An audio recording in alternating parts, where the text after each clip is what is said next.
بسم اللہ الرحمن الرحیم نحمدہ ونصلی علی رسولہ الکریم اما بعد۔ موجودہ پریشان کن حالات سے تمام لوگ واقف ہیں۔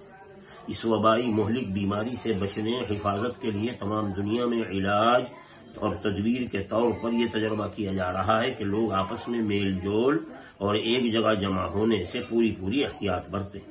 حتیٰ کہ مکہ مدینے میں بھی، حرمین شریفین میں بھی طواف، عمرہ، جمعہ جماعات سے روک دیا گیا ہے تاکہ ایک جگہ جمع نہ ہو۔ ہمارے ملک میں بھی دوسرے ممالک کی طرح لاک ڈاؤن نافذ کیا گیا ہے کہ لوگ گھروں سے باہر نہ نکلیں، ایک جگہ جمع نہ ہو۔ یہ اس بیماری سے بچنے کی احتیاطی تدبیر ہے اور اس کا لوگوں کو نفع ہو رہا ہے۔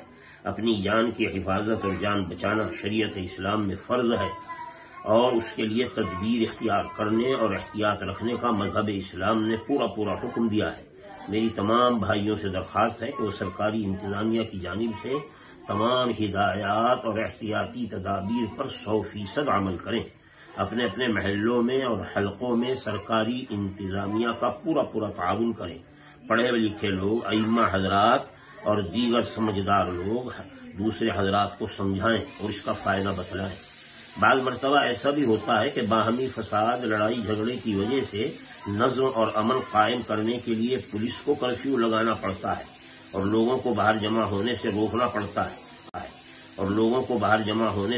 پڑتا ہے آج کل موجودہ جو صورتحال ہے اور آج کل کا جو کرفیو اور لاک ڈاؤن ہے، اس کا یہ مقصد نہیں ہے۔ اس مقصد کے لیے یہ نہیں لگایا جا رہا ہے، بلکہ اپنی حفاظت، اپنی جان بچانے کے لیے، جس میں ہر شخص کا اپنا فائدہ اور نفع ہے، اس کے لیے یہ تدبیر کی جا رہی ہے۔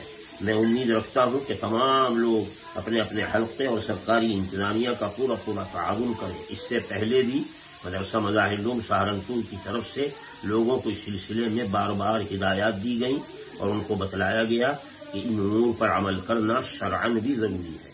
اللہ تعالی ہم سب کی حفاظت